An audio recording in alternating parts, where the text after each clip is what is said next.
آگے بڑھایا، اور جو نبی کریم صلی اللہ علیہ وسلم کا مشن ہے جو بندوں کو رب سے جوڑنا، وہ اور اس پہ آپ نے کام کیا۔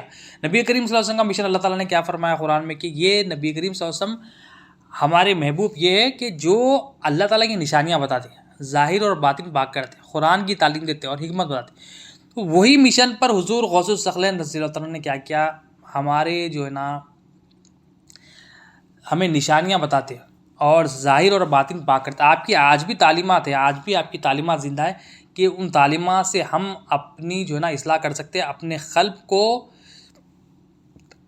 جیسا قلب میں ایمان رکھنے کا حق ہے وہ ایمان ہم داخل کر سکتے ہیں، اور ہمارے ظاہر اور باطن کو پاک کرتے ہیں اور قرآن اور حکمت کی تعلیم دیتے ہیں۔ تو یہ قلب ہے۔ تو انشاءاللہ تعالیٰ اللہ تعالیٰ کی مدد سے، رسول اللہ صلی اللہ علیہ وسلم کی رسالت کے فیضان سے، نبی کریم صلی اللہ علیہ وسلم کی رسالت کے فیضان سے، اولیاء اللہ کے ولایت کے فیضان سے، آج ہم آپ کی جو تعلیمات ہے، جن تعلیمات سے ان تعلیمات کو سمجھنے کی کوشش کرتے ہیں، وہ بھی اولیاء اللہ کے فیضان سے، اولیاء اللہ کی تعلیمات سے، کہ آپ ہمیں کیا نصیحت کرنا چاہ رہے ہیں، کیا نصیحت آپ نے اپنی کتابوں میں اپنے جو ہے نا چاہنے والوں کے ذریعے ہمیں وہ بتائی۔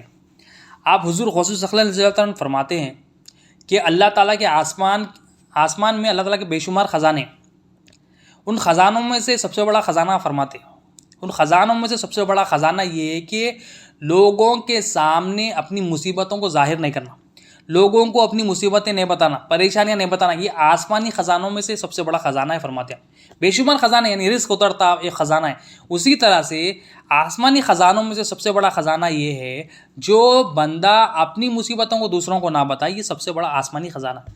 یعنی جو اپنی مصیبتوں کو لوگوں کے سامنے ظاہر نہیں کرتا، لوگوں کو نہیں بتاتا، اسے آسمانی خزانہ مل گیا، بتا رہے ہیں۔ یعنی اب یہ کون بندہ ہے جو اپنی مصیبتوں کو لوگوں کے سامنے ظاہر نہیں کرتا؟ یہ کون ہے؟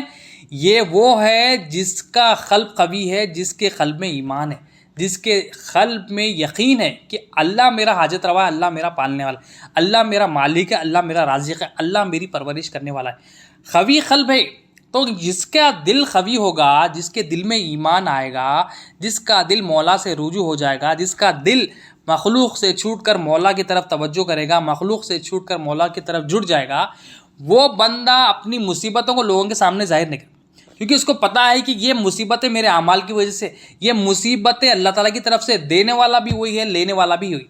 اب ہمارا حال کیا ہے؟ ہم ہر مصیبت پریشانی چھوٹی سے چھوٹی لے لے، گھر کی چھوٹی سے چھوٹی مثال بھی لے لے، تو ہم اپنی پریشانی مصیبت اس کو مصیبت سمجھتے ہیں، اور اب یہ کیا کرتے ہیں؟ ہم لوگوں کے سامنے ظاہر کرتے ہیں، میرا یہ ہو گیا، میرا یہ ہو گیا، میرا ایسا ہو گیا، ایسا ہو گیا۔ ہم اپنا محاسبہ خود کر سکتے ہیں، اس کو بولنے کی ضرورت نہیں، مگر یہ ہم کیوں کر رہے ہیں؟ ہم سمجھ رہے ہیں کہ مصیبتیں جو ہے میں لوگوں کے سامنے ظاہر کی، ہم اس لیے سمجھتے ہیں کہ ہمارے دل میں یہ بیٹھ گیا کہ مجھے اس مخلوق سے، لوگوں سے فائدہ ملے گا، میں بتانے سے مجھے فائدہ ملے گا، نہیں بتانے سے نقصان ملے گا۔ یعنی ہمارا دل اس بات کی تصدیق کر رہا ہے کہ لوگوں سے فائدہ نقصان کی امید، لوگوں سے امید ہے، ہمیں لوگوں سے خوف ہے، تو ہم کیا کر رہے ہیں؟ لوگوں سے، مخلوق سے امید، لوگوں سے، مخلوق سے خوف یہ آنے کی وجہ سے ہم لوگوں کے سامنے اپنی پریشانی کا جو ہے نا اظہار کر رہے ہیں کہ اس کو بولنے سے میرے، مگر حضور غوث الثقلین رضی اللہ عنہ فرمانے آسمانی خزانہ ملے گا، آسمان کا خزانوں میں سے خزانہ ہے، سب سے بڑا خزانہ ہے کہ لوگوں کو اپنی مصیبتیں ظاہر نہیں کرنا، مصیبتیں دوسروں کو نہیں بتانا۔ تو یہ کس کا کام؟ جب ایمان آ جاتا ہے، یعنی یہ یقین آ جاتا ہے کہ میرا پالنے والا اللہ تعالیٰ ہے، میرا پیدا کرنے والا بھی اللہ تعالیٰ ہے، میرا پیدا کرنے کے بعد میری پرورش کرنے والا بھی اللہ تعالیٰ ہے، میری ہر آن ضرورتوں کو پوری کرنے والا، پوری کر رہا ہے وہ اللہ تعالیٰ ہے، تو ہر معاملے میں مولا کے سامنے رجوع رہے گا، پرابلم سے مولا کو سنائے گا، توبہ کرے گا، گڑگڑائے گا، اپنے اعمال پہ توبہ کرے گا، مولا کے سامنے رجوع ہوگا، مولا یہ غلطی ہو گئی، مولا توبہ کرے گا، آنسو بہائے گا، پھر مولا کو بتائے گا کہ مولا یہ پرابلم ہے، پھر اللہ تعالیٰ اس کو آسانیاں بھی دیں گے۔ مگر ہم کیا کرتے ہیں؟ ہم لوگوں کے سامنے ظاہر کرتے ہیں، لوگوں کو بتاتے ہوئے پھرتے، ایک نہیں دو نہیں، ہر کسی کو بتاتے ہوئے پھرتے۔ اس سے کیا ہو رہا ہے؟ ہماری پرابلم سالو ہونے کا، ہماری پرابلم 10 گنا 20 گنا بڑھ رہی۔ تو یہ کیوں ہو رہا ہے؟ یہ ہم مخلوق سے امید رکھ رہے ہیں، مخلوق پر ہمارا اعتماد ہے، مخلوق پر ہمارا بھروسہ ہے۔ تو یہ مخلوق پر اعتماد جو خلق کر رہا ہے، یہ مخلوق کی حاجت روائی پن کو دل سے نکالنا ہے، مخلوق کا بھروسہ دل سے نکالنا ہے، مخلوق پر جو اعتماد ہمارا دل میں بیٹھ گیا ہے، یہ اعتماد کو نکالنا ہے۔ یہ اعتماد کو نکالنے کے لیے اولیاء اللہ چاہیے، حضور غوث الثقلین رضی اللہ عنہ کی تعلیمات چاہیے، حضور غوث الثقلین رضی اللہ عنہ کے جو غلام ہیں ان کی صحبت چاہیے۔ آپ ولیوں کے امام ہیں، تو آپ کے جو غلام ہیں ان غلاموں کی صحبت ہمیں اختیار کرنا ہے، کیونکہ ہم جب آپ کے جو غلام ہیں، آپ کے جو دوست ہیں، ان کی صحبت اختیار کریں گے تو ہمارے دل میں یہ بھروسہ جو مخلوق کا بیٹھ گیا وہ بھروسہ نکلے گا۔ اب ہمارے دل میں کس کا بھروسہ ہے؟ دنیا کا ہے، لوگوں کا ہے، مخلوق کا ہے، اپنے آپ کا بھروسہ ہے۔ اسی لیے ہم کیا ہے، ہر جگہ جا رہے ہیں، ذلیل ہو رہے ہیں، ہم لوگ ذلیل بھی ہو رہے ہیں اور ہمارا کوئی کام بھی نہیں ہو رہا۔ کیوں؟ کیونکہ ہمارے دل میں اللہ تعالیٰ پر بھروسہ ہونا تھا، اللہ تعالیٰ پر یقین ہونا تھا، اللہ تعالیٰ حاجت روا یہ دل میں تصدیق ہونا تھا، مگر ہم کیونکہ علم دین حاصل نہیں کرے، ہمارے آنے کے مقصد کو نہیں سمجھے، اس کی وجہ سے کیا ہوا، ہمارا دل مخلوق کی طرف مائل ہو گیا، دنیا کی طرف مائل ہو گیا، اور ہم سمجھ رہے ہیں دنیا سے میری حاجت پوری۔ حقیقت نہیں سمجھنے سے، حقیقت نہیں جاننے کی وجہ سے، علم حاصل نہیں کرنے کی وجہ سے یہ دھوکہ کھا رہے ہیں، اور وہ دھوکہ دل میں بیٹھ گیا، اور ابھی بھی ہم یہ سمجھ رہے ہیں کہ میری حاجت دنیا سے پوری ہو رہی ہے۔ زبان سے تو نہیں کر رہے ہیں، مگر ہمارا عمل دیکھیں، ہمارے کام کیوں نہیں ہو رہے ہیں؟ کیونکہ ہمارا دل مخلوق کی طرف لگ گیا، ہم دنیا کی طرف راغب ہوا، دنیا کی لذتوں میں ہمارا دل ہے۔ دیکھیں، چیک کریں تو حضور خصوص صلی اللہ علیہ وسلم فرما رہے ہیں کہ جو بندہ مصیبتوں کو لوگوں کے سامنے نہیں بتاتا، دوسروں کے سامنے نہیں بتاتا، اس کو آسمان کے خزانوں میں سے سب سے بڑا خزانہ مل گیا۔ تو اور آپ بتاتے ہیں کہ اور ایک قول آپ کا بتاتے ہیں کہ آپ فرماتے ہیں تو اپنے سارے کام مولا کے حوالے کر دے، اور اللہ نے تجھے جو حکم دیا وہ کام میں لگ جا۔ آپ کا قول ہے الفتح الربانی میں، یہ آپ کے تمام قول آپ کی کتابوں سے، یہ اولیاء اللہ کی تعلیمات سے، آپ فرماتے تو اپنے سارے کام مولا کے حوالے کر دے، اور جو اللہ نے تجھے حکم دیا وہ کام میں لگ جا۔ اب سارے کام حوالے کرنے سے پہلے اللہ نے کیا حکم دیا، پہلے وہ تو سمجھیں کہ اللہ تعالیٰ نے ہمیں کیا حکم دیا۔ اللہ تعالیٰ نے ہمیں کس مقصد سے پیدا کیا؟ تمام انسانوں کو، جناتوں کو مخاطب ہو کر اللہ تعالیٰ فرماتے ہیں وما خلقت الجن والانس الا لیعبدون، کہ ہم نے انسانوں کو، جناتوں کو اپنی عبادت کے لیے، اپنی پہچان کے لیے پیدا کیا۔ اللہ تعالیٰ ہمیں اپنی پہچان کے لیے، اپنی تعریف کے لیے، اپنے جاننے کے لیے پیدا کیا، کہ جانو کہ میں کیسا پرورش کر رہا ہوں، جانو پہچانو کہ میں کیسا رازق ہوں، جانو پہچانو کہ میں کیسا خالق ہوں، پہچان کے میری تعریف کرو، جان کے میری تعریف کرو، یہ اللہ تعالیٰ کا منشا ہے، یہ اللہ تعالیٰ کی مرضی ہے۔ تو حضور خصوص صلی اللہ علیہ وسلم فرماتے ہیں کہ تو جان، پہچان اللہ کو، پہچان اور یہ کام میں لگ جا۔ تو ہم دیکھ، کیا ہم یہ کام میں لگے ہوئے؟ ہم مخلوق کی پہچان میں لگے ہوئے، مخلوق کی غلط پہچان ہمارے دل میں آ گئی۔ ہم اللہ تعالیٰ کی پہچان ہمیں حاصل کرنا تھا، ہم کیا کریں، مخلوق کی طرف ہمارا دل چلے گیا، ہمارا دل میں مخلوق کی حاجت روائی پن آ گئی، ہم سمجھ رہے ہیں مخلوق سے میں پل رہا ہوں، اور دھوکے کھا رہے ہیں، دنیا کی محبت آ گئی، اور یہ ہمارے آنے کے مقصد سے غافل ہے، بالکل غافل ہے۔ تو یہ مقصد حیات کیا ہے؟ اللہ تعالیٰ کو پانا ہے، اللہ تعالیٰ کو پہچاننا ہے، اللہ تعالیٰ کو جاننا ہے۔ جانیں گے کیسے؟ علم سے جانیں گے۔ علم کون سا؟ لا الہ الا اللہ محمد رسول اللہ صلی اللہ علیہ وسلم۔ یہ علم سے ہمیں اللہ تعالیٰ کی پہچان ہوگی، رسول اللہ صلی اللہ علیہ وسلم کی پہچان ہوگی۔ بغیر علم کے ہم نہیں جانیں گے، ہم نہیں پہچانیں گے۔ تو آپ فرماتے تو لگ جا جو کام میں تجھ کو اللہ نے بھیجا، جس مقصد کے لیے تجھے پیدا کیا وہ مقصد میں کام کر، اور جو تمام تیرے معاملات ہیں مولا کے حوالے کر دے۔ مطلب تمام چیزیں جو کچھ ہے اللہ کے حوالے کر دے۔ مطلب کیا ہے؟ جو بھی تجھے پریشانیاں ہیں، جو بھی تجھے چیلنجز ہے، جو بھی تجھے چیلنجز آفس میں آ رہی، گھر میں آ رہی ہے، اور لوگوں کے سامنے آ رہی، پڑوسوں سے آ رہی، جو بھی ہو، تو مولا کے حوالے کر کے جو کام تجھے دیا گیا وہ کام میں لگ جا۔ تو کتنی پیاری بات آپ فرما رہے ہیں کہ اللہ نے جو کام دیا وہ کام کر لے، اور سارے کام مولا کے حوالے کر دے۔ تو اللہ جو کام کرے وہ کام کرنا، ہم اللہ کا کام لینا۔ اللہ کا اب فی زمانہ کیا ہے؟ اللہ کا کام ہم لے لیا۔ اللہ تعالیٰ فرمائے میں رازق ہوں، میں رزق دوں گا، مگر ہم کیا کر رہے ہیں؟ ہم رزق سمجھ رہے ہیں کہ میں میری کوشش سے کما رہا ہوں، میں میری کوشش سے کر سکتا ہوں یہ۔ اللہ تعالیٰ بولے میں رازق ہوں، نوکری چھوڑنا نہیں ہے، بزنس چھوڑنا نہیں ہے، ہر سارے کام کرنا ہے، مگر ہم کیا کر رہے ہیں؟ نوکری سے ہی میں پلنے والا ہوں، بزنس سے ہی میں پلنے والا ہوں، اگر یہ نہیں ہے تو میں برباد ہو جاؤں گا۔ سمجھ، ہمارے دل کا حال ہے، یہ دل کا یقین ہے، ہمارے دل کا عمل ہے۔ جائزہ لے لے اپنا کہ ہم یہ سمجھ رہے ہیں مخلوق سے، اسباب سے میں پڑھ رہا ہوں، مگر حضور خصوص صلی اللہ علیہ وسلم کیا فرما رہے؟ تو جو کام اللہ تجھے دیے وہ کام میں لگ جا، اور تمام معاملات اللہ کے حوالے کر دے۔ تو ہر کام اللہ کے حوالے کر دینا ہے، اور جو کام دیا وہ کام کرنا ہے کہ اللہ کو پہچاننا ہے۔ نوکری کر رہے ہیں تو نوکری میں پہچاننا ہے کہ اللہ تعالیٰ کیسا مالک ہے تو کیسا ہے، بزنس کر رہے ہیں تو دیکھنا ہے کہ اللہ تعالیٰ رازق ہے تو کیسا، ہر کام میں دیکھنا ہے، ہر کام میں دیکھ کے گواہی دینا ہے اشہد ان لا الہ الا اللہ و اشہد ان محمد عبدہ رسول۔ مولا تو ہی حاجت روا ہے۔ جو ہمارا آنے کا مقصد ہے وہ مقصد کو جاننا ہے، وہ مقصد کو پانا ہے، یا مقصد کو پورا کر کے جانا ہے۔ تو آپ فرماتے تو جو اللہ نے تجھے کام دیا وہ کام میں لگ جا، اور آپ فرماتے ہیں کہ تو اللہ تعالیٰ کو کیسا پہچانے گا جب تیرا دل صاف نہیں ہے، جب تیرا دل صاف نہیں ہے، جب تیرا دل پاک نہیں ہے، تو اللہ کی پہچان کیسا حاصل کرے گا؟ دیکھیں دل کی ٹریننگ دے رہے ہیں آپ، دل پہ آپ کی نظر. اب یہ دل کی ٹریننگ کیوں دے رہے ہیں، دل پہ بار بار بات کیوں آ رہی؟ کیونکہ اللہ تعالیٰ کی نظر، اولیاء اللہ فرماتے دن میں 300 سے زیادہ مرتبہ اللہ تعالیٰ نے دل پہ نظر کرتے. دل میں اس کے کیا ہے پریشانی آتی، دل میں کدھر متوجہ ہو رہا، کدھر اس کا دل مائل ہے، مخلوق کی طرف یا میری طرف. تو دل کو سنوارنے کے لیے ہمیں اولیاء اللہ چاہیے. دل کی زمین، دل ایک زمین ہے، اس میں ایمان کا بیج آنا ہے، اس میں اللہ کی محبت آنا ہے، اللہ کی پہچان آنا ہے، رسول اللہ صلی اللہ علیہ وسلم کی پہچان آنا ہے، رسول اللہ صلی اللہ علیہ وسلم کی محبت آنا ہے، یہ ہمارے دل میں ڈالنا ہے. مگر ہم کیا کریں، ہم یہ دل میں مخلوق کی محبت، مخلوق پر بھروسہ، مخلوق پر اعتماد ڈال دیں، مخلوق سے جو نا امید ہے اس میں ڈال دی. تو یہ آپ فرماتے ہیں تو کیسا پہچانے گا جب تیرا دل صاف نہیں ہے، پاک نہیں ہے. مطلب فرما رہے ہیں کہ تجھے اللہ کو پہچانا پہلے دل صاف کرنا. تو دل صاف کیسا ہوگا؟ دل صاف جو ہے نا، آپ کے گھر میں کوئی مہمان آتے ہیں تو آپ کیا کرتے ہیں؟ سب سے پہلے وہ جگہ کو صاف کرتے ہیں جہاں پر مہمان بیٹھنے والے. سب سے پہلے اولیاء اللہ مثال دیتے، اچھی مثال دیتے.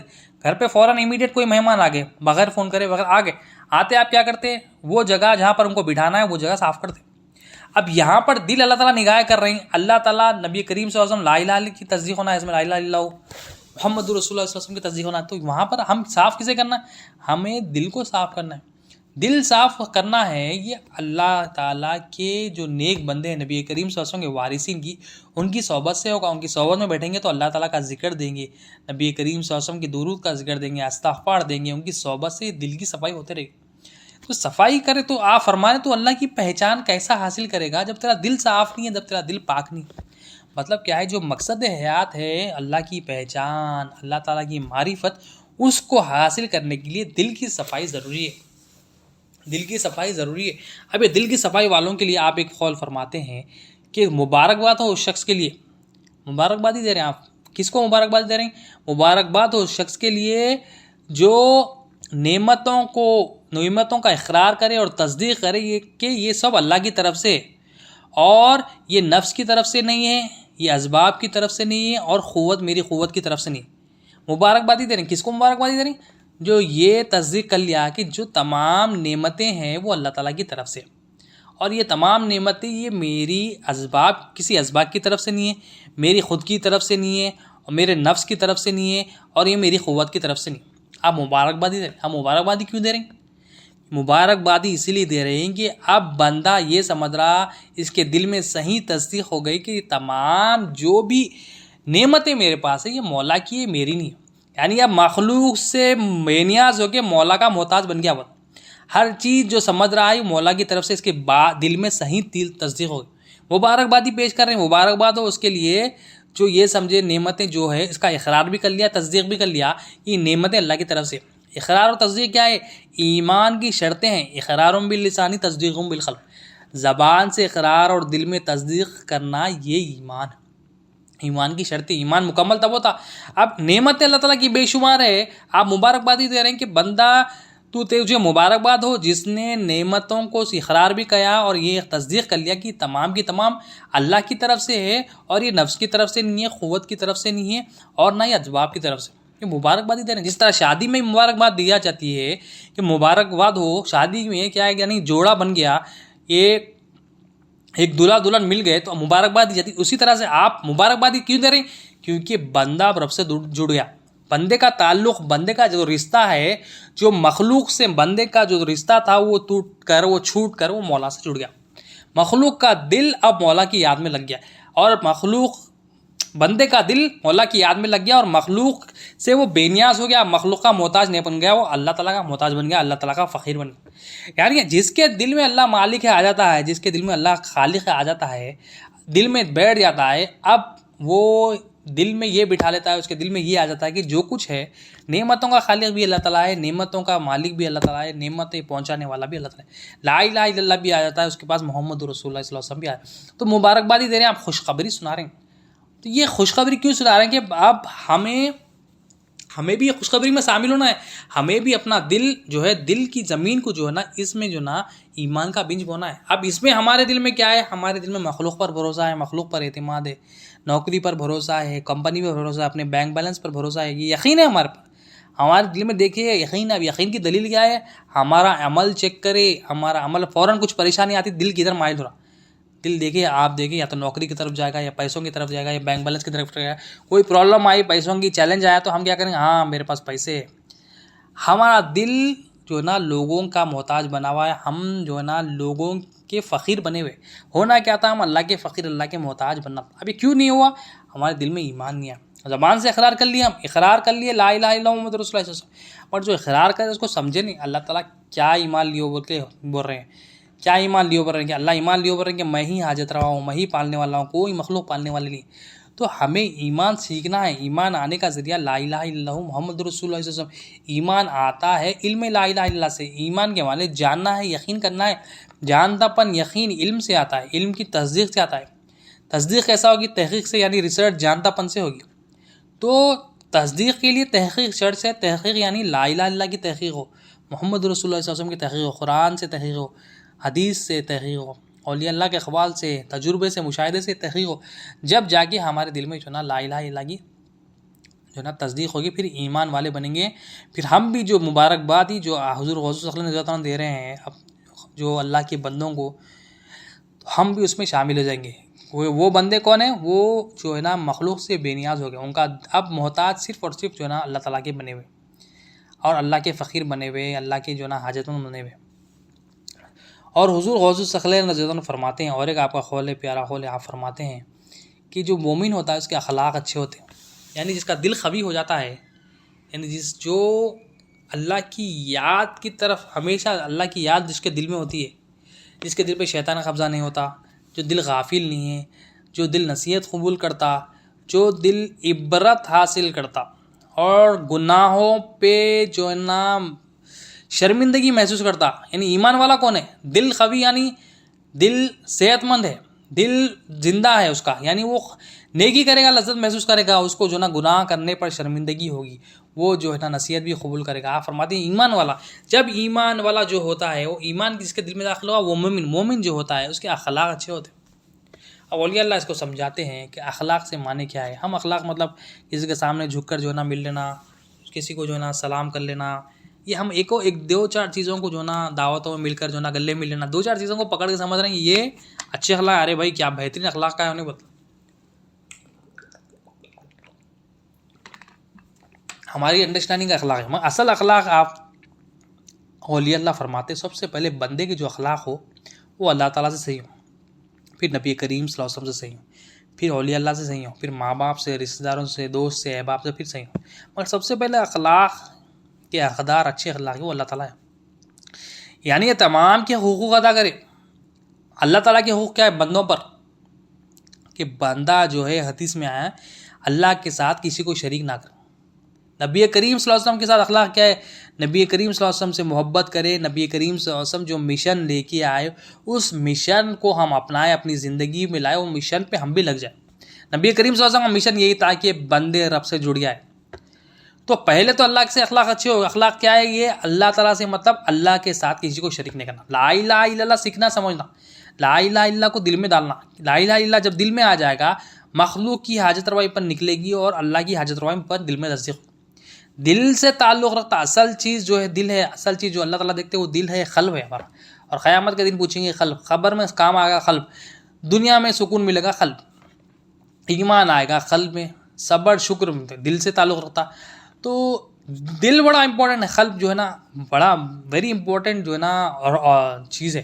تو جو مومن ہوتا ہے اس کے اخلاق اچھے ہوتے ہیں. تو سب سے پہلے اولیاء اللہ فرماتے ہیں اخلاق پہلے اللہ سے اچھے ہو, پھر نبی کریم صلی اللہ علیہ وسلم سے, پھر اولیاء اللہ سے اچھے ہو. اولیاء اللہ سے اخلاق کیا کہ نبی کریم صلی اللہ علیہ وسلم کے وارثین ہیں, اس کا ادب کرے, ان کا ادب کرے, ان کا احترام کرے کہ یہ آپ صلی اللہ علیہ وسلم کے وارثین ہیں, نبی کریم صلی اللہ علیہ وسلم کے مشن کو بتانے والے, مشن کو آگے بڑھانے والے. کیونکہ نبی کریم صلی اللہ علیہ وسلم نے ارشاد فرمایا کہ میری امت کے علماء بنی اسرائیل کے انبیاء کے برابر ہے, اور انبیاء کی وراثت درہم دینار نہیں ہوتی, علم دین ہوتی ہے. تو علم دین وراثت ہے. تو نبی کریم صلی اللہ علیہ وسلم کی وراثت پانے والوں میں حضور غوث الثقلین رضی اللہ عنہ. تو آپ فرما رہے ہیں مومن کے اخلاق اچھے ہوتے ہیں, تو آپ یہ ہمیں بتا رہے ہیں کہ تم بھی مومن بن جاؤ. تم جب مومن بن جاؤ گے تو تمہارے اخلاق بھی اللہ سے اچھے ہو گے. اخلاق سے مانے اللہ سے اخلاق بھی اچھے رکھ لو, نبی کریم صلی اللہ علیہ وسلم سے اخلاق بھی اچھے.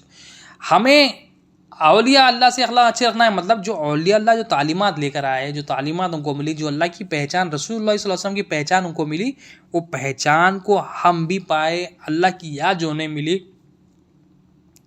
وہ بھی ہم پائے، ہم بھی اللہ کو یاد کرنے والے بنے، نبی کریم صلی اللہ علیہ وسلم پر درود پڑھنے والے بنے، توبہ کرنے والے بنے، اور ہم بھی جو ہے نا اللہ تعالیٰ جو مقصد حیات کے لیے ہمیں پیدا کیا وہ مقصد کو پانے والوں میں ہمارا نام آ جائے۔ تو یہی مشن ہے۔ اور پھر ماں باپ سے اخلاق اچھے ہو، پھر جو ہے نا رشتہ داروں سے اچھا۔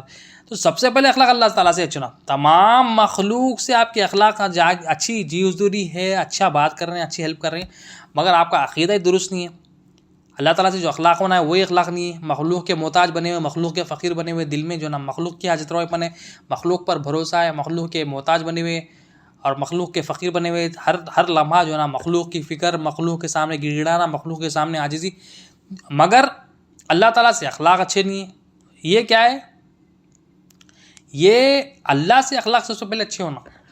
ہاں پوری دنیا سے آپ کے اخلاق اچھے ہو، ظاہری اخلاق جو ہم سمجھ رہے ہیں وہ اگر اچھے ہو، مگر اللہ تعالیٰ سے آپ کے اخلاق نہیں ہے تو وہ بے فائدہ ہے۔ اخلاق پہلے سب سے پہلے جو حق ہے وہ اللہ تعالیٰ کا ہے، وہ اللہ تعالیٰ سے اخلاق اچھے ہو۔ تو آپ فرماتے ہیں مومن کے اخلاق اچھے ہوتے ہیں۔ مومن کون ہے؟ جس کے دل میں ایمان آتا ہے۔ تو ایمان بڑا امپورٹنٹ ہے۔ ایمان آتا ہے لا الہ الا اللہ محمد رسول اللہ صلی اللہ علیہ وسلم سے ایمان آتا ہے۔ یہ لا الہ الا اللہ کہاں ملے گا؟ یہ اولیاء اللہ کی صحبت سے ملے گا، نبی کریم صلی اللہ علیہ وسلم کے غلاموں کی صحبت سے ملے گا۔ اب ہمارے اندر اکڑ ہے کہ میں اولیاء اللہ کے پاس کیوں جاؤں، میں قرآن حدیث پڑھ لیتا ہوں، بولتے یہ ہماری اکڑ ہے۔ شیطان بھی اکڑا تھا، شیطان کی بھی اکڑ تھی، آج بھی اکڑ رہا ہو، مگر اس کا ٹھکانہ کیا ہے؟ مردود ہوا، ملون ہوا، لعنتی ہوا۔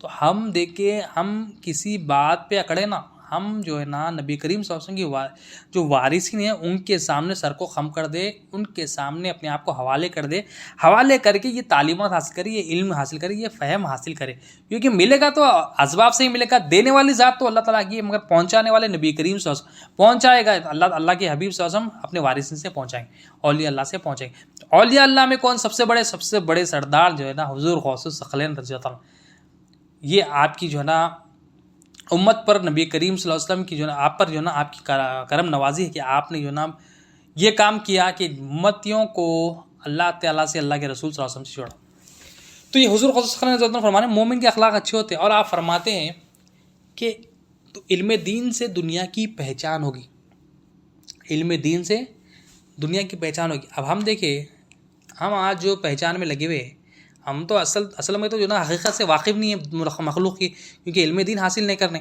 علم دین حاصل کرے تو ہمیں جو نا اللہ کی پہچان بھی ہوگی۔ اصل علم دین جو حضور غوث الثقلین رضی اللہ عنہ نے بتائے، اصل علم دین کیا ہے؟ جس سے ظاہر اور باطن پاک صاف ہو، وہ اصل علم دین ہے۔ ہم ظاہری عمل کو لے کے سمجھ رہے ہیں یہی دین ہے، سمجھ رہے ہیں کچھ اعمال کو لے لیے، وضو کے فرض مسائل، حصول کے مسائل کو لے کر سمجھ رہے ہیں یہی اصل دین ہے، بھائی یہ دین ہے، دوسرا کچھ بھی دین نہیں ہے۔ اب یہ ہم اپنا دین بنا لیے، اس لیے خبر میں سوال ہے ماں دینوں کا تیرا دین کیا ہے؟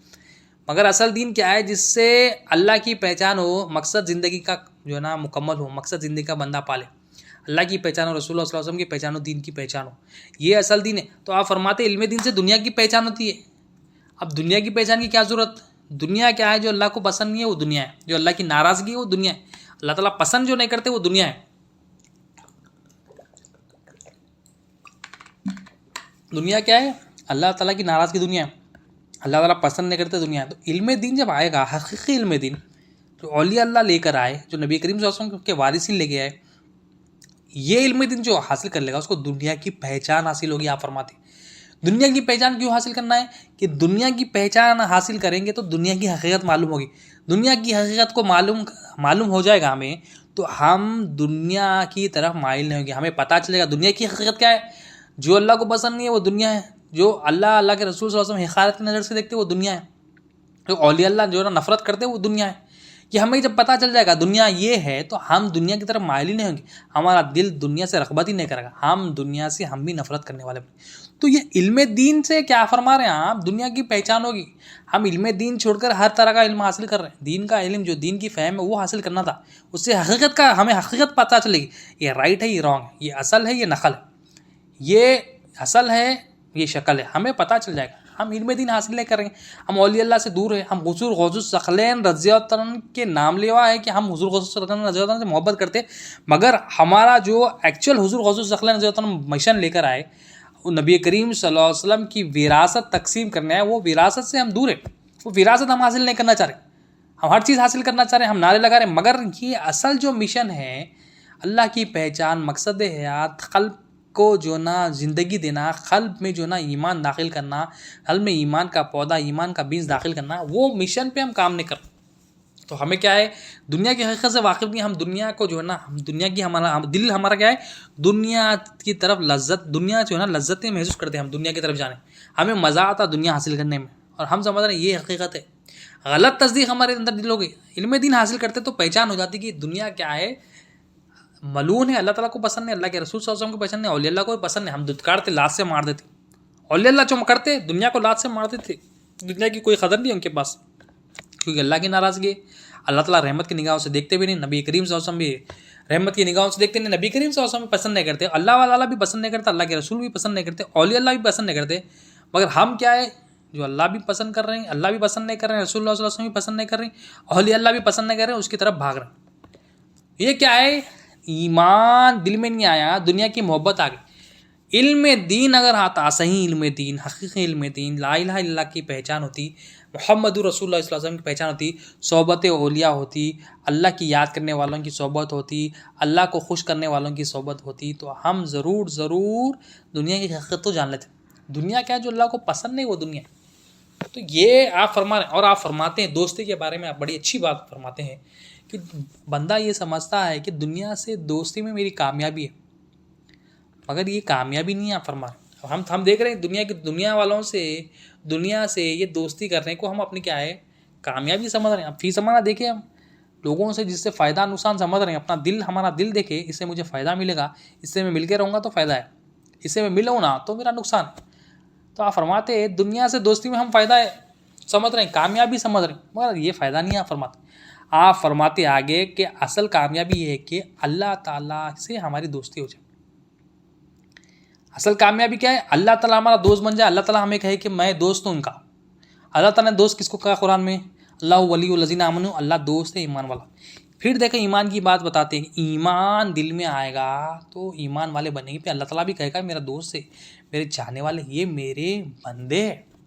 تو آپ فرماتے ہیں اصل کامیابی یہ نہیں کہ تو دنیا سے دوستی کرنا، یہ کامیابی نہیں ہے. اصل کامیابی یہ ہے کہ اللہ تعالیٰ سے ہماری دوستی ہو جائے. اب آپ فرماتے انعام بتاتے ہیں کہ اللہ سے دوستی میں جو بندہ کامل ہو جاتا ہے، پرفیکشن حاصل کر لیتا ہے اللہ سے دوستی میں، اللہ تعالیٰ سے دوستی یعنی اولیاء اللہ جو اللہ کا ولی بن جاتا ہے، تو آپ فرماتے ہیں ایسے بندے کو اللہ تعالیٰ دنیا سے وہ حصہ عطا فرماتے ہیں جو اس کے لیے کافی ہو جاتا ہے، یعنی اس کو خوشگوار حصہ عطا فرماتے ہیں، اور اس کو یہ وہ حصہ عطا فرماتے ہیں، اس کو سکون حاصل ہوتا ہے، یعنی سکون والا حصہ عطا فرماتے ہیں، اور اس کو وہ حصہ دنیا سے عطا فرماتے ہیں جس سے اس کو اللہ کی طرف رجوع ہونے میں آسانی ہو. تین امپورٹنٹ حصے عطا کرتے ہیں، بے شمار چیزیں عطا کرتے ہیں. جب اللہ تعالیٰ مالک رازق ہے، جب اس کے دوست بن جائیں گے تو ہر چیز جو ہے نا اللہ تعالیٰ جو ہے نا اپنے بندوں کو عطا کرے گا. اور خصوصاً یہاں بتائے حضور غوث صلی اللہ علیہ وسلم کہ بندے کو خوشگوار حصہ عطا فرمائے، اس کو سکون والا حصہ عطا فرمائے، اللہ کی طرف رجوع ہونے والا یہ حصہ عطا کرتے ہیں. اب ہم دیکھیں ہمارے پاس سکون ہے، ہم جو ہے نا خوشگوار حصہ ہمیں ملا، ہم بیچین ہیں ہر چیز میں، اور کہ ہمارا دل اللہ کی طرف رجوع ہے، ہم اللہ کی طرف یا اللہ کی طرف توجہ ہے، اللہ کی یاد میں، اللہ سے متوجہ نہیں ہے، اللہ سے غفلت میں، اللہ کی یاد سے غفلت میں. تو یہ اللہ تعالیٰ سے دوری کا سبب ہے. ایمان جو ہے نا، ایمان کیا ہے، بندے کا جو تعلق ہے رب سے وہ ایمان کہلاتا ہے. بندے کا جو رشتہ ہے رب سے، وہ رشتے کا نام ایمان ہے. وہ رشتے کو ہمیں مضبوط کرنا ہے. ہم ہر رشتہ مضبوط کر رہے ہیں مخلوق میں، اپنے مینیجر سے، اپنے کلائنٹ سے، دوستوں سے، رشتہ داروں سے، دوسری کمپنی کے بندوں سے، اور سوشل نیٹ ورکنگ کے سائٹ سے، ہر بندے سے ہم کیا کرتے ہیں، تعلق مضبوط کرنے کی کوشش کرتے ہیں. ہاں بھائی اس سے یہ ملے گا، اس سے فائدہ یہ ہے، مگر نہیں کر رہے ہیں تعلق مضبوط، تو وہ اللہ تعالیٰ سے، رب العالمین سے، جو ہمیں پیدا کرا اس سے ہمارا تعلق نہیں. دوسرے تعلقوں کا کیا فائدہ ہوگا؟ جس کی فرمانبرداری ہمیں کرنا ہے، جس کا غلام ہمیں بننا ہے، جس کے بندے، حقیقی بندے بننا ہے، عبد جس کا بننا ہے، اس کے عبد، اس کے غلام نہیں بننے. ہم مخلوق کے پیچھے بھاگیں تو مخلوق کے محتاج بنے ہوئے، مخلوق کو سلیوٹ، مخلوق کو سلام، مخلوق کے سامنے عاجزی پھر ذلیل ہو رہے ہیں، جہاں جا رہے ہیں ذلیل ہو رہے ہیں. کیوں؟ رب کی جو ہے نا بندگی اختیار نہیں کر رہے. نبی کریم صلی اللہ علیہ وسلم کا مشن تھا کہ بندہ بندگی اختیار کرے. حضور غوث صلی اللہ علیہ وسلم نے یہ بتایا کہ بندہ بندگی اختیار کرے، رب سے جڑ جائے، اس کا تعلق، رشتہ رب سے مضبوط ہو جائے. یہ مشن تھا. مگر ہم کیا کریں، ہم مخلوق کیا ہم جو ہے نا رب سے توڑ کے اپنا رشتہ جو ہے نا دو لوگوں سے قائم کر لی، دنیا داروں سے قائم کر لی، جو اللہ تعالیٰ کی جو ہے نا نافرمانی کرتے ان سے قائم کر لیے، ان کو خوش کرنے لگا رہے۔ ہمارا کام تھا رب کو خوش کرنا، ہمارا کام تھا رسول اللہ صلی اللہ علیہ وسلم کو راضی کرنا تھا، کیونکہ اللہ کے رسول کی رضامندی میں اللہ کی رضامندی، ہمارا کام تھا اللہ کی غلامی کرنا۔ مگر ہم کس کی غلامی کر رہے ہیں؟ ہم دنیا داروں کی، خواہشات والوں کی، نفسانی خواہشات کے پیچھے جانے والوں کی، جو شیطان کے مشن کو آگے بڑھا رہے ہیں ان کی جو ہے نا غلامی کر رہے ہیں۔ ہم دیکھ لے زندگی میں، دیکھ لے صبح سے شام تک ہماری حرکتیں دیکھ لے، ہمارے کام دیکھ لے، کیوں ہوا؟ ہم ایمان حاصل نہیں کر رہے ہیں، علم دین حاصل نہیں کر رہے۔ علم دین حاصل کرتے تو دنیا کی حقیقت ہمارے سامنے آ جاتی، دنیا کو ہم پیروں میں رکھتے۔ پھر یہ ذلیل چیز ہے، یہ اللہ پسند نہیں کرتے، اللہ کے رسول صلی اللہ علیہ وسلم پسند نہیں کرتے، ہم جو نا اس کو سر پہ لے کے پھر رہے ہیں، ہم دنیا کے جو ہے نا تلوے چاٹ رہے ہیں، ہم دنیا کے جو ہے نا ہم غلام بنے ہوئے، دنیا والوں کے غلام بنے ہوئے۔ کیوں بنے ہوئے؟ ہم اللہ کی غلامی چھوڑ دیے، اور وہ ان کے غلام بن کے بھی ہم جو ہے نا ذلیل ہو رہے ہیں، اور وہ ذلیل ہو رہے ہیں۔ ذلیل اللہ کے تعالیٰ کے سامنے ہونا تھا، عاجز اللہ تعالیٰ کے سامنے ہونا تھا، فقیر اللہ کے بننا تھا، مگر یہ ہماری جو عاجزی ہو گئی، فقیری ہو گئی، ہم یہ مخلوق کے سامنے پیش کر رہے ہیں۔ کیوں؟ اللہ سے دور ہے، اللہ سے دور ہے۔ جو تعلیمات جو اولیاء اللہ کے تھے وہ تعلیمات حاصل نہیں کرے، جو علم اولیاء اللہ بتائے، نبی کریم صلی اللہ علیہ وسلم کی وراثت حضور غوث الثقلین رضی اللہ عنہ لے کے، نبی کریم صلی اللہ علیہ وسلم کی وراثت، نبی کریم صلی اللہ علیہ وسلم کی جو تعلیمات جو صحابہ کو ملی، آج بھی جو کا تو بندہ اگر طلبگار ہے تو اللہ تعالیٰ کی جو تعلیمات ہیں نبی کریم صلی اللہ علیہ وسلم بتائے وہ تعلیمات، وہ ٹیچنگس، وہ ٹریننگ آج بھی مل سکتی، مگر ایک شرط کیا ہے؟ طالب ہو، دنیا دار نہ ہو، طالب حق ہو، طالب اللہ تعالیٰ کا ہو، اللہ کو پہچاننے کا طالب ہو، رسول اللہ صلی اللہ علیہ وسلم کو پہچاننے کا طالب ہو، دین کو فہم حاصل کرنے کا طالب ہو۔ مگر ہماری طلب کیا ہے؟ ہماری طلب دنیا ہے، ہماری طرف مخلوق ہے، ہماری طلب پیسہ ہے، نوکری ہے، بونس ہے، بینک بیلنس کو بڑھانا، یہ ہماری طلب ہے۔ یہ طلب کیا ہے؟ یہ طلب یہ دنیا داری ہے، یہ شیطان کے کامیاب کر رہے ہیں، ہم شیطان کو خوش کر رہے ہیں، خوش اللہ کو کرنا تھا مگر یہ کر رہے ہیں۔ تو حضور غوث الثقلین رضی اللہ عنہ کیا فرما رہے ہیں؟ اللہ تعالیٰ سے دوستی اصل یہ کامیابی ہے، اور یہ اللہ تعالیٰ کی دوستی کے انعامات ہیں۔ یہ بندہ ایمان والا اللہ تعالیٰ کی طرف رجوع ہونے میں اس کو آسانی ہوتی ہے، اس کو سکون اللہ تعالیٰ دیتے ہیں، اور اس کو خوشگوار حصہ عطا فرماتے ہیں۔ اور حضور غوث الثقلین رضی اللہ عنہ اور ایک قول فرماتے ہیں، آپ بڑا پیارا قول ہے، آپ فرماتے ہیں مومن کا جو عمل ہوتا ہے وہ ظاہر سے بھی ہوتا ہے، باطن سے بھی ہوتا ہے۔ ہر چیز کا ظاہر ایک باطن ہوتا ہے۔ ایک مثال دیتے ہیں اولیاء اللہ، اچھی مثالیں دیتے ہیں کہ جھاڑ ہے، جھاڑ کا ایک ظاہر ہے، جھاڑ کا ظاہر کیا ہے؟ اس کے پتے، اس کی شاخیں، اس کے فروٹس، اس کی شاخیں، ہر چیز جو آؤٹر جو دکھ رہا ہے اس کا ظاہر ہے، اور ایک باطن بھی ہے اس کا باطن کا چھپا ہوا، اس کی جڑیں ہیں، جو نیچے جو ہے جڑیں جو زمین کے نیچے ہیں وہ اس کی جڑیں، اس کا باطن ہے۔ باطن دکھتا نہیں، مگر باطن ہی اصل ہوتی ہے، جتنا اچھا باطن اتنا اچھا ظاہر، جتنی جڑیں مضبوط اتنا جھاڑ مضبوط، اتنا جھاڑ خوبصورت۔ اسی طرح سے آپ فرماتے ہیں مومن کا جو عمل ہوتا ہے ظاہر سے بھی ہوتا ہے، باطن سے بھی ہوتا ہے۔ ہم دیکھیں ہمارا عمل کس سے ہے؟ ایمان والے کا تعلق جسم سے ہوتا ہے اور قلب سے بھی ہوتا ہے، یعنی ہمارا آج فی زمانہ اگر ہم عمل دیکھیں تو ہمارا صرف زبانی ہو گیا، اقرار ہو گیا، ہمارا کوئی عمل دل سے نہیں ہے، اللہ معاف کرے۔ اب یہ تعلیمات سے ہمیں حاصل کرنا ہے کہ ہمارا عمل بھی دل سے ہو، ہمارا عمل بھی قلب سے ہو، ہم بھی مولا کے سامنے قلب اور جسم کے ساتھ حاضر ہو، ہم بھی مولا کی طرف دعا کریں کہ مولا ہمارے دل کو، قلب کو جو ہے نا یہ جیسا ایمان کے ساتھ عمل کرنے کا حکم ہے ویسا ایمان کے ساتھ عمل ہم کریں، جس دل کو اور حاضر کر کے عمل کرنا ہے ویسا عمل ہم کریں، دل کو حاضر کر۔ تو آپ فرماتے ہیں مومن کا عمل جو ہے نا ظاہر سے بھی ہوتا، باطن سے بھی ہوتا۔ ظاہر سے بھی کرتا ہے وہ، یعنی نماز پڑھ رہا ہے، ظاہر سے کیا ہے؟ نماز پڑھتے ہیں، روزہ رکھتے ہیں، زکوٰۃ اور حج ادا کرتے ہیں۔ پھر یہ جو نماز ادا کر رہا ہے وہ پھر دل بھی حاضر رہتا ہے اس کا، یہ روزہ رکھ رہا ہے وہ دل بھی حاضر رکھتا ہے، اور جو زکوٰۃ اور حج دے رہا ہے یہ دل بھی حاضر رکھتا ہے۔ مطلب دل حاضر رکھنے سے مراد کیا ہے؟ اس کو احساس ہوتا ہے کہ مولا مجھے دیکھ رہا ہے۔ دل حاضر رکھنے سے مراد یہ ہے کہ وہ مولا کی طرف متوجہ ہو کے کام کرتا ہے، وہ دل اس کا بیزار نہیں ہوتا ہے، وہ کوئی کام زبردستی نہیں کرتا، یعنی جسم بھی حاضر ہوتا ہے، دل بھی حاضر ہوتا ہے۔ تو یہ ظاہر کیا ہے؟ جسم ہے، باطن اس کا ہمارا قلب ہے۔ تو ظاہر عمل کے درستگی کے لیے باطن کا صاف ہونا ضروری ہے، باطن کا پاک ہونا ضروری ہے۔ جب تک ہمارا باطن پاک نہیں ہوگا ہمارا ظاہر کوئی بھی اللہ کے پاس قبول نہیں ہوگا، کیونکہ جب تک جڑیں جھاڑ کی مضبوط نہ ہو تو جھاڑ کا ٹھہرنا نہیں، وہ تھوڑی دیر میں گر جائے گا، تھوڑے دن میں، تھوڑے مہینے میں گر جائے گا، کیونکہ اس کی جڑیں مضبوط نہیں ہیں۔ اسی طرح سے جب ہمارا قلب جو ہے نا قوی نہیں ہے، قلب میں ایمان نہیں ہے، قلب میں ایمان کا بیج نہیں ہے، اور ہم توبہ کرنا پسند نہیں کر رہے تو ہم اس سے کیا ہوگا، اس سے یہ ہوگا کہ ہمارا جو ظاہری عمل ہوگا وہ ضائع ہو جائے گا. نماز پڑھیں گے ضائع ہو جائے گا، روزہ زکوٰۃ حج پیسے خیرات کریں گے، پڑوسیوں کو دیں گے، لاکھوں خرچ کر دیں گے دین کے نام پر بول کر، مگر ایمان ہی نہیں ہے اس میں. ایمان کا یقین ہی نہیں ہے کہ یہ جو بھی ہے نعمتوں کا مالک اللہ تعالیٰ ہے، ہر چیز کا مالک اللہ تعالیٰ ہے، دینے والا اللہ تعالیٰ ہے، سب اس کا ہے، تو اسی کا ہے، تو اسی کے حکم سے ہم دے رہے ہیں. اب یہ یقین ہی نہیں ہے، اپنا سمجھ کے بیٹھے تو دل میں کیا ایمان آئے گا، اپنے آپ پر یقین رہے گا. لوگوں کا سمجھیں گے تو لوگوں کا یقین ہو جائے گا، لوگوں کا اعتماد آئے گا. تو لوگوں پر اعتماد ہے دل میں، اپنے آپ پر اعتماد ہے، اپنے آپ پر بھروسہ ہے، اپنے آپ پر یقین ہے، تو کیا ہوگا، اس کی وجہ سے ہمارا جو عمل، جو ظاہری عمل ہم کر رہے وہ عمل ضائع ہو جائے گا، وہ عمل بیکار ہو جائے. تو آپ فرماتے ہیں مومن کا جو عمل ہے وہ جسم سے، ظاہر سے بھی ہوتا ہے اور باطن سے بھی ہوتا ہے. آپ فرماتے ہیں، اور آپ فرماتے ہیں حضور غوث الثقلین رضی اللہ عنہ کے نفس کے بارے میں بتاتے ہیں. نفس کیا ہوتا ہے، آپ پہلے بتاتے ہیں. نفس کا جو ہے نا حق ہوتا ہے، ایک حصہ ہوتا ہے. آپ فرماتے ہیں نفس کا حق بھی ہوتا ہے، حصہ بھی ہوتا ہے. جب تم نفس کا حق دو گے تو وہ برباد نہیں ہوگا، وہ جو ہے نا سلامتی کے ساتھ سلامت رہے گا. جب اس کو حصہ دینا شروع کر دو گے تو وہ برباد ہو جائے گا، وہ جو ہے نا برباد ہو جائے گا. نفس کا حق کیا ہے؟ نفس کا حق ہے جو نفس کی ضرورت ہے وہ اس کا حق ہے. کھانا پینا، کپڑا، چھت، یہ اس کی جو نا جو علم دین ہے، اسلام، ایمان، احسان، یہ اس کا حق ہے. حصہ کیا ہے اس کا؟ جب اس کو حصہ دیں گے تو وہ برباد ہو جائے گا. آپ فرماتے ہیں جب اس کو حصہ دیں گے وہ برباد ہو جائے گا. تو ایک حق ہوتا ہے اس کا، ایک حصہ ہوتا ہے. آپ فرماتے ہیں تو حق دیں گے تو وہ جو ہے نا برباد نہیں ہوگا، حصہ دینا شروع کر دو گے تو وہ برباد ہوگا. اب اس کا حصہ کیا ہے؟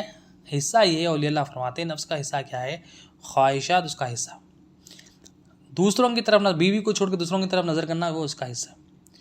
اللہ کی نافرمانی کرنا اس کا حصہ. عمل میں کوتاہی کرنا اس کا حصہ، عمل سے روکنا اس کا حصہ. ابھی حصہ ہم دے رہے ہیں جو اللہ کی نافرمانی ہے، نبی کریم صلی اللہ علیہ وسلم کی نافرمانی ہے، تو مطلب نفس ہے. وہاں نفس کا حصہ دو گے تو وہ برباد ہو جائے گا، یعنی اپنے آپ پہ ظلم کرنے لگے. اس کو حق دینا یعنی جو اس کی ضرورت ہے، ریکوائرمنٹس ہے، وہ ریکوائرمنٹ دینا.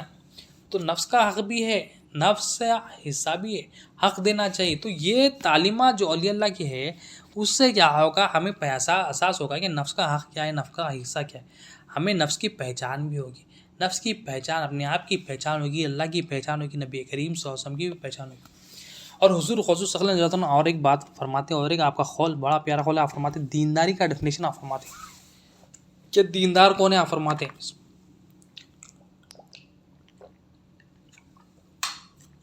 آپ دینداری کا ڈیفینیشن بتاتے ہیں. ہماری ڈیفینیشن کیا ہے دینداری کا؟ دیندار وہ ہے بھائی کہ جو کرتا پیجامہ ٹوپی پہن لے، 5 وقت نماز پڑھ لے. ظاہری عمل کو دیکھ کے ہم کہتے ہیں دیندار ہے. مگر آپ حضور غوث الثقلین رضی اللہ عنہ فرماتے ہیں دیندار وہ ہے جو ہمیشہ، جو بندہ اپنے نفس سے، شیطان سے، دنیا سے جہاد کرتا ہے وہ دیندار بندہ ہے. بولتے ہیں ہمیشہ جہاد کرنے والا، نفس سے، شیطان سے، دنیا. ابھی دشمن ہے ہمارے، نفس دشمن، شیطان دشمن، دنیا دشمن. جو ہمیشہ اس کا جس سے جہاد کرتا رہتا ہے، یعنی اس سے لڑتے رہتا ہے، کوشش کرتے رہتا ہے اپنے آپ سے، شیطان سے جو اصل ہمارا دشمن ہے، جو اللہ تعالیٰ نے کہا یہ میرا کھلا دشمن ہے، ہمارا تمہارا کھلا دشمن ہے. دنیا جو اللہ کو پسند نہیں، یہ اس سے جو جہاد کرتا ہے، اس سے جو لڑتا ہے، یہ آپ فرماتے ہیں یہ اصل دیندار بندہ ہے، ہمیشہ جو اس سے لڑنے والا ہے. اور یہ جہاد اکبر ہے. آپ فرماتے ہیں دیکھیے ہمارا ڈیفینیشن دیکھیے، ہماری سوچ دیکھیے، اور قرآن اور حدیث سے حضور غوث الثقلین رضی اللہ عنہ کیا فرما رہے ہیں؟ نفس سے جہاد اور شیطان سے جہاد، دنیا سے جہاد، یعنی نفس کی ناپاکی، نفس کو جو نفس کا کام کیا ہے؟ اللہ کی نافرمانی کرنا، اللہ کے حکم کو جو ہے نا بوجھ سمجھنا، یہ نفس کا کام ہے، نفس کی نافرمانی ہے. تو اس سے جہاد کیا ہے؟ اس کو اللہ کی فرمانبرداری کرنا. شیطان سے جہاد کیا ہے؟ شیطان کا کام ہے بخل ڈالنا، شیطان کا کام کیا ہے؟ لڑانا، شر ڈالنا، شیطان کا کام کا وسوسے ڈالنا.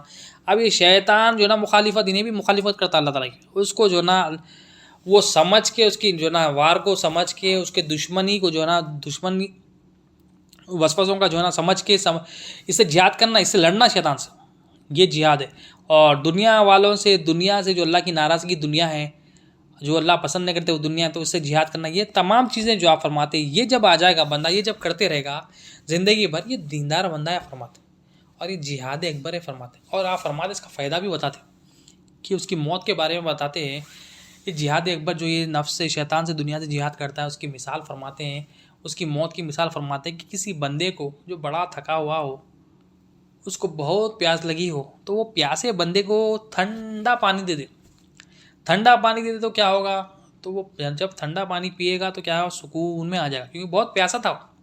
اسی طرح سے آپ فرماتے جو یہ جہاد اکبر میں لگ جاتا ہے اس کو، اس کی موت کی مثال بھی ایسی ہے جیسا کسی پیاسے کو ٹھنڈا پانی ملنے پر کتنا سکون ملتا ہے، تو ایسا بندہ جہاد اکبر کرنے والا بھی وہ موت کو حاصل کرنے میں ایسا سکون محسوس کرتا ہے. اتنا بڑا فائدہ آپ فرماتے ہیں. تو یہ سکون کیا ہے؟ یہ دل کی حالت ہے. اللہ کی طرف رجوع ہونا یہ دل کی حالت ہے. نفس سے جہاد، نفس سے لڑنا، اپنے آپ سے جو نا یہ شیطان سے لڑنا، یہ دنیا سے جو نا دنیا کی طرف دل مائل نہیں ہونا، یہ جہاد میں لگے ہوئے رہنا. یہ کیا ہے؟ جب کب ہوگا؟ جب اولیاء اللہ کی تعلیمات جب آئے گی، اولیاء اللہ کی صحبت جب آئے گی، اولیاء اللہ کی ٹریننگ جب حاصل کریں گے تو یہ جہاد میں، یہ کوششوں میں لگیں گے. جہاد کا یہ کوشش ہے کہ ہم اپنے آپ جو ہے نا نفس سے لڑے، شیطان سے لڑے، دنیا سے جو ہے نا دنیا کی محبت اپنے دل کو، دنیا کی لذتیں اپنے دل میں آنے نہ دیں. یہ ہے.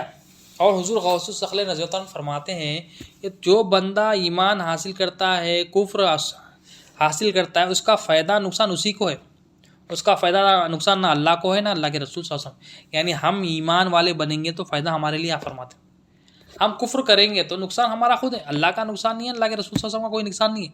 ہاں ہم ایمان لا لے، ایمان سیکھ لے، ایمان سمجھ لے تو اللہ تعالیٰ راضی ہو جائیں گے، اللہ کے رسول صلی اللہ علیہ وسلم راضی ہو جائیں گے، اللہ تعالیٰ راضی ہو جائیں گے کہ یہ میرا بندہ ایمان والا بن گیا. اللہ کے رسول صلی اللہ علیہ وسلم راضی ہو جائیں گے، خوش ہو جائیں گے کہ یہ میرا امتی جو میں مشن لے کر آیا تھا وہ مشن میں جو نا کامیاب ہوگا. خبر اس کی کامیاب کر لیا، آخرت اس کی کامیاب کر لی. تو یہ حضور غوث الثقلین رضی اللہ عنہ کا جو مشن تھا، یہ اللہ تعالیٰ سے بندوں کو جوڑنا، بندوں کی آخرت کو سنوارنا، یہ مشن تھا. یعنی سب سے بڑا مشن میں سب سے بڑا رول کیا ہے؟ یہ دل کا رول ہے. تو آپ فرماتے ہیں ایمان حاصل کرنے والے کا اس کا ہی فائدہ ہے، کفر حاصل کرنے والے کا اسی کا نقصان ہے، کہ دوسروں کا کس کا بھی فائدہ نقصان نہیں ہے. ہم ایمان والے بن جائیں گے تو ہمارا خود فائدہ ہے، ہماری آخرت سنور جائے گی، دنیا بھی سنور جائے گی. ہم یقین والے بن جائیں گے، ہم اللہ سے مانگنے والے بن جائیں گے، اللہ کے سامنے گڑ گڑانے والے بن جائیں گے. ہمیں مخلوق کے سامنے عاجزی کرنے کی ضرورت نہیں پڑے گی، مخلوق کے فقیر بننے کی ضرورت نہیں پڑے گی، مخلوق کے سامنے گڑ گڑانے کی بھی ضرورت نہیں پڑے گی. تو یہ ایمان لا دیں گے تو ہمارا خود کا فائدہ ہے. اور اس حضور غوث الثقلین رضی اللہ عنہ فرماتے ہیں کہ آپ کا قول ہے کہ جس کا دل اللہ کی یاد سے غافل ہے اس پہ شیطان کا قبضہ ہے. جس کا دل اللہ کی یاد سے غافل ہے. اب اللہ کی یاد سے غافل مطلب غفلت میں ہے دل دنیا کی طرف مائل ہے. دل پہ شیطان کا قبضہ مطلب دل میں نہ اللہ کی پہچان ہے، نہ رسول اللہ صلی اللہ علیہ وسلم کی پہچان ہے، نہ دین کی فہم ہے. جب یہ نہ ہو، جب یہ صحیح پہچان نہ ہو تو یہ صحیح پہچان نہ ہونے کی وجہ سے غلط تصدیق ہو جاتا. غلط جو نا ہم حقیقت کو نہیں جانتے، حقیقت کو نہیں جاننے سے غلط تصدیق ہو جاتا ہے کہ مخلوق سے میں پل رہا ہوں، مخلوق کا محتاج ہوں، مخلوق کا فقیر بن جاتے ہیں.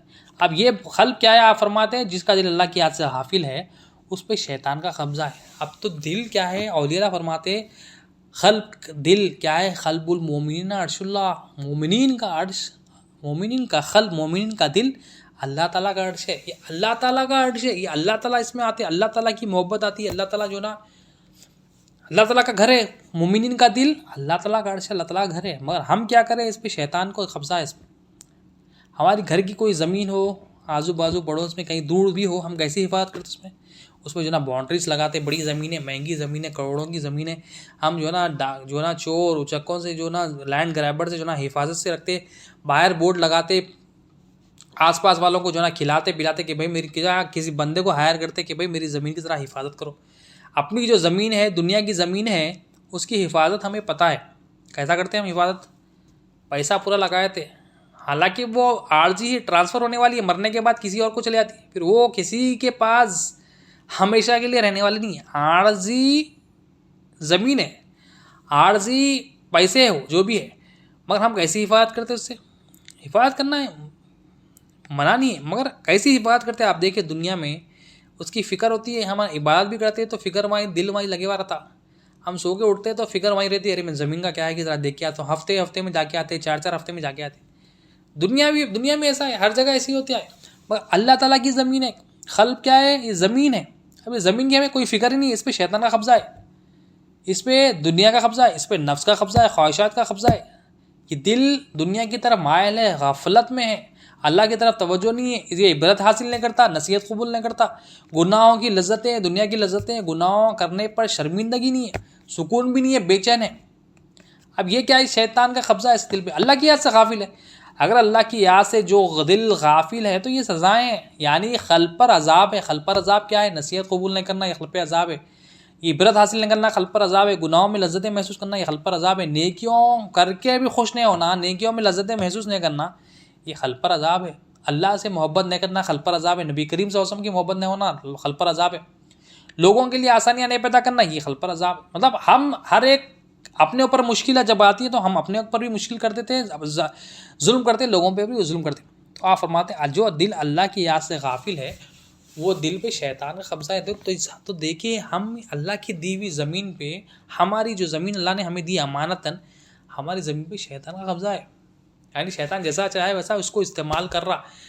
اس پہ یہ زمین پہ ایمان کا بیج بنا تھا، عمل کا جو ہے نا خوبصورت پودا آنا تھا، نماز کی شاخیں ہونا تھا، صبر کی شاخیں، شکر کی شاخیں جو ہونا تھا، اللہ سے امید کی شاخیں ہونا تھا، اللہ پر بھروسہ، اللہ کے خوف کی شاخیں ہونا تھا۔ مگر ہمارے دل میں کیا ہے؟ شک کا بیج ہے، کفر کا بیج ہے، شرک کا بیج ہے، نفاق کا بیج ہے۔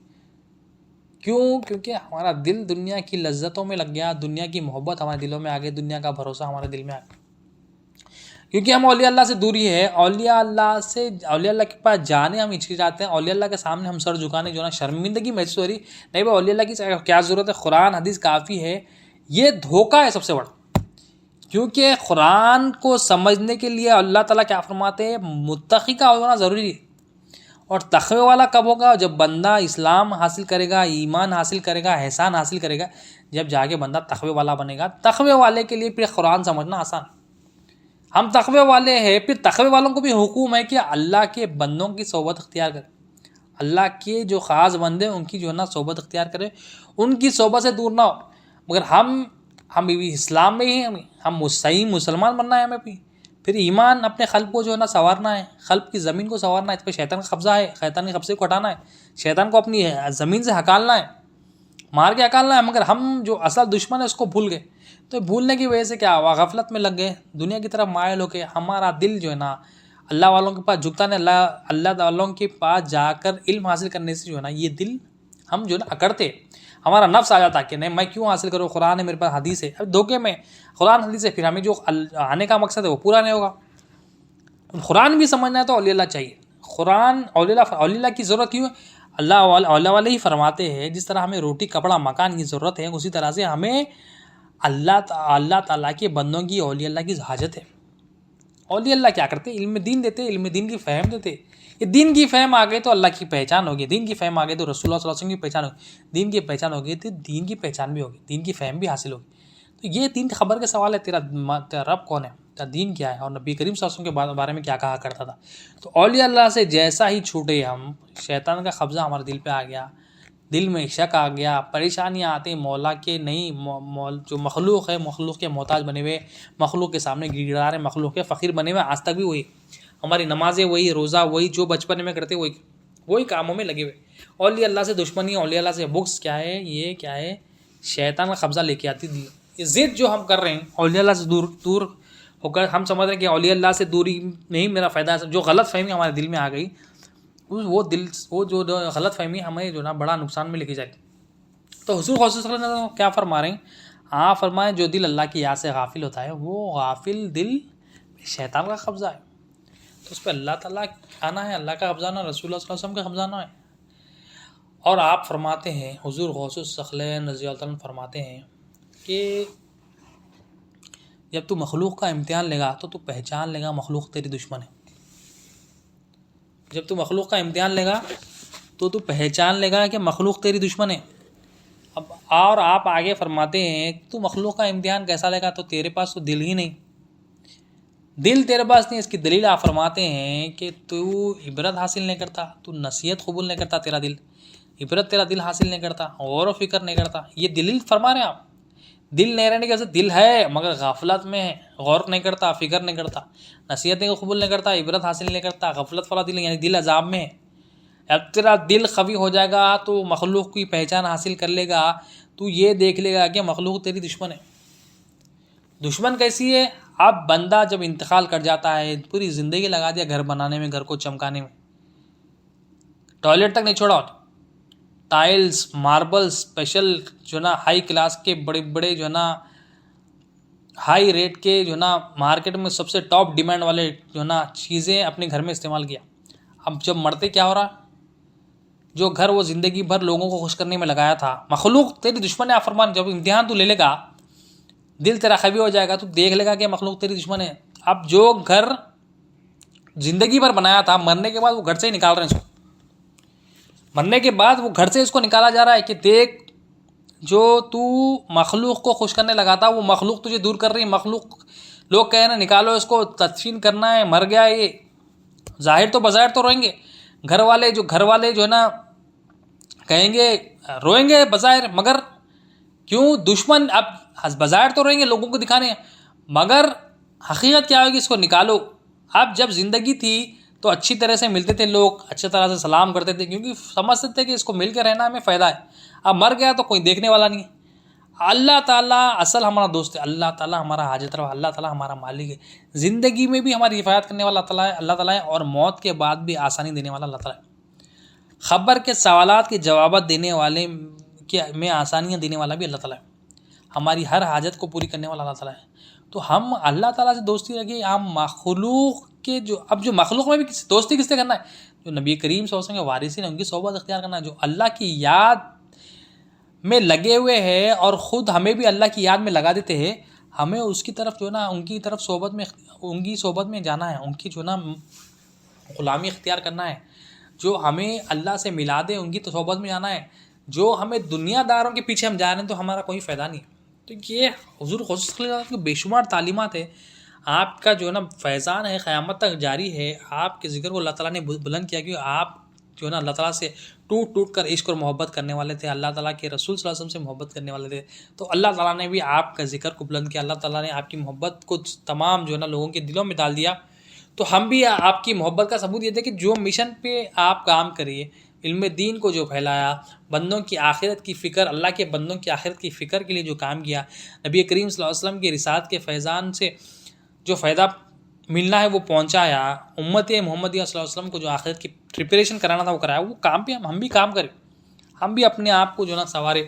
ہمارے جو قلب ہے، قلب کو سنوارے. یہ قلب کو جو نا اس میں ایمان لائے، ایمان کا بیج ہوئے. آخر میں اللہ تعالیٰ سے دعا ہے، مولا کائنات سے دعا ہے کہ مولا ان اللہ و ملائکتہ یصلون علی النبی ایھا الذین آمنوا صلوا علیہ وسلم تسلیما اللهم صل علی سیدنا محمد وعلی آل سیدنا محمد وبارک وسلم. یا اللہ جو کچھ کہا گیا سنا گیا مولا بولنے سے زیادہ کہنے سے زیادہ سننے سے زیادہ عمل کی توفیق عطا فرما. ہر دو کے عمل میں اخلاص عطا فرما. اس حاضری کو قبول فرما. اس پہ جتنی بھی غلطیاں کوتاہیاں ہو گئی مولا درگزر فرما دے مولا. جو تعلیمات ہے حضور صلی اللہ علیہ وسلم کے مولا اس پہ عمل کرنے میں آسانی دے مولا. ایمان کے تحت زندگی گزارنے والا بنا، ایمان کے ساتھ عمل کرنے والا بنا. خاتمہ بالخیر عطا فرما دے مولا. جو مانگا وہ بھی عطا فرما دے، جو نہیں مانگا وہ بھی عطا فرما دے مولا. جو بھی غلطی ہو گئی، کوتاہیاں ہو گئی، لغزش ہو گئی، میں توبہ کرتے معاف فرما دے مولا. اللہم صلی علی سیدنا محمد وعلی آل سیدنا محمد وبارک وسلم. سبحان ربک رب العزۃ عما یصفون وسلام علی المرسلین.